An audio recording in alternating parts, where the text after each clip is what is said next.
Hi, this is Andy Cole with TBC, the Elevator Consultants. Today we're looking at a machine room with two geared machines with controllers, original from 1974.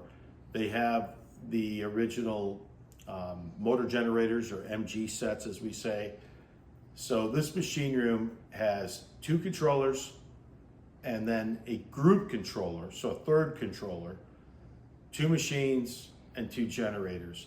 They are up for modernization right now, so this room will drastically change after the modernization. But during it, this is a real problem. If you have FS Paine equipment, you may know it's very difficult to find people that can still work on it throughout the country. And this is one of the reasons they're modernizing.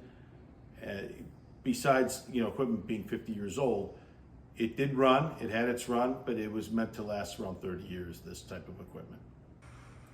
Thank you for checking out this video. Please check out our other videos. If you'd like more information on our company for the Elevator Consultants, you can look at tecvt.com